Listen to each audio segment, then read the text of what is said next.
여러분 어떠십니까? 훈련 과목이 흥미있지만은 정말로 주 앞에 자기를 깨트리는 시간들이 많이 필요하죠.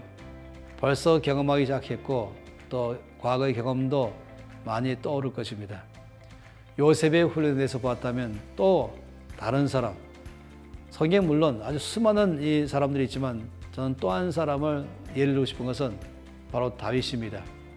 왜냐하면 요셉과 연령별로 거의 비슷하기 때문에 그렇습니다. 요셉이 17살 때부터 노예로 팔려가서 총리가 될 때가 30살이었습니다. 이 13년간의 시간 동안에 그는 SOC 학생으로서 훈련받았습니다. 다윗도 거의 비슷한 시기를 보냈습니다.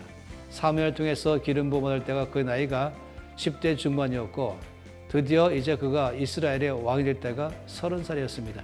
그 기간 동안에 그는 끝없이 동일하게 SOC 학생으로서 주 앞에서 지도력 훈련을 배웠습니다.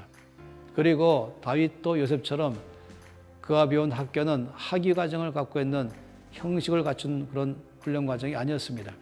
또는 학위 과정은 없지만은 어떤 형식을 갖춘 그런 훈련 과정도 거의 없었습니다. 다윗도 그의 훈련의 거의 대부분은 무형식 학교에서 훈련받았습니다. SOC의 아주 전형적인 학생 중에 한 명이 또 다윗인 것입니다. 여러분 다윗을 생각해 보세요. 다윗의 선생은 누구였을까? 다윗의 형들, 다윗의 아버지, 가장 탁월한 다윗의 선생은 안타깝게도 사울이었습니다. 또 다윗의 교실은 어딜까요?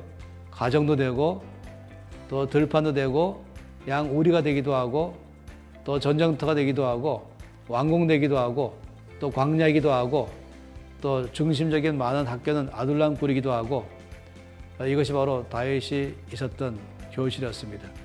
다윗의 훈련 과목은 사무엘상 7장 말씀부터 아주 쭉 너무 잘 되어 있어요. 우리 이 체리 운동에서 제일 많이 다루는 것은 이런 다윗이 어떤 훈련 과목을 통과했을까를 보는 것 아니겠습니까? 우리들의 삶 가운데도 이 동일한 과정들이 우리 안에서 진행되고 있습니다. 매일마다 여러분에게 주어지는 과목을 성령 안에서 훈련받으십시오. 성품 훈련이 먼저입니다. 그리고 사역 훈련이 따라갈 것입니다.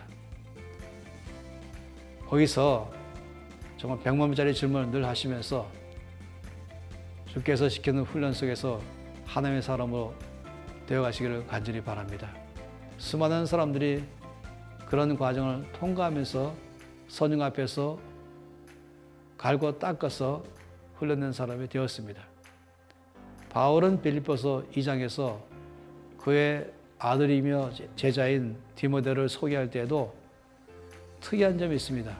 그는 연단된 사람이다 라는 말을 썼습니다. 다시 말하면 훈련된 사람이다 라고 말하겠죠. 이 다윗과 요셉처럼 그런 교실에서 그런 과목으로 그런 여러 선생들 앞에서 훈련받으면서 그는 연단된 사람이 되었다라고 말한 것입니다. 여러분 가운데 주께서 오늘도 그 과정과 그 교실과 그 선생이 있을 때마다 억지로 여러분이 저항하거나 밀어내지 마시고 즐겁게 환영하면서 훈련받으십시오. 훈련은 고통스러운 것입니다. 우리가 몸에도 근육을 만들려면 힘들다 할 때까지 딱 넘어가줘야 근육이 생깁니다. 힘들다 그럴 때 오늘 멈춰버리면 그냥 거기서 끝나는 것이에요. 영적인 근육도 바로 훈련 속에서 이루어지는 것입니다. 화이팅입니다.